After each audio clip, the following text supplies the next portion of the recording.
Assalamualaikum. Peace to you all. My name is Saba Ahmed. I'm a law student at American University. I am here to ask you a simple question. I know that we portray Islam and all Muslims as bad, but there's 1.8 billion Muslim followers of Islam. We have 8 million plus Muslim Americans in this country, and I don't see them represented here. But my question is, how can we fight an ideological war with weapons? How can we ever end this war? The jihadist ideology that you talk about, it's an ideology. How can you ever win this thing if you don't address it ideologically? Great question. I am so glad you're here, and I am so glad you brought that up because it gives us an opportunity to answer.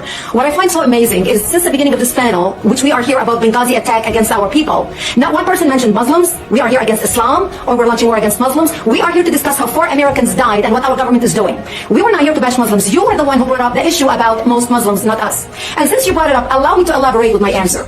There are 1.2 billion Muslims in the world today. Of course, not all of them are radicals. The majority of them are peaceful people. The radicals are estimated to be between 15 to 25%, according to all intelligence services around the world. That leaves 75% of them peaceful people. But when you look at 15 to 25% of the world Muslim population, you're looking at 180 million to 300 million people dedicated to the destruction of Western civilization. That is as big as the United States. So why should we worry about the radicals, 15 to 25%? Because it is the radicals that kill. Because it is the radicals that behead and massacre. When you look throughout history, when you look at all the lessons of history, most Germans were peaceful, yet the Nazis drove the agenda. And as a result, 60 million people died, almost 14 million in concentration camps, 6 million were Jews. The peaceful majority were irrelevant. When you look at Russia, most Russians were peaceful as well.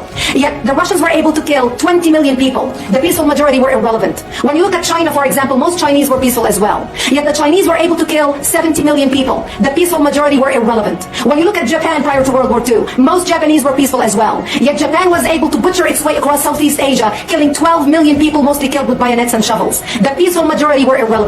On September 11th in the United States, we had 2.3 million Arab Muslims living in the United States. It took 19 hijackers, 19 radicals to bring America down to its knees, destroy the World Trade Center, attack the Pentagon, and kill almost 3,000 Americans that day. The peaceful majority were irrelevant. So for all our powers of reasons and us talking about moderate and peaceful Muslims, I'm glad you're here. But where are the others speaking out? And since you are the only Muslim representative,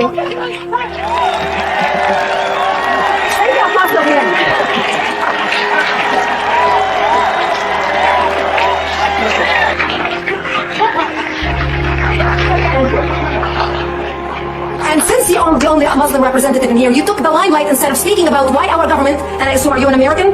You're an American citizen. So as an American citizen, you sat in this room and instead of standing up and saying a question or asking something about our 4 Americans that died and what our government is doing to correct the problem, you stood there to make a point about peaceful, moderate Muslims. I wish you brought Ted with you to question about how we can hold our government responsible. It is time we take political correctness and throw it in the garbage where it belongs.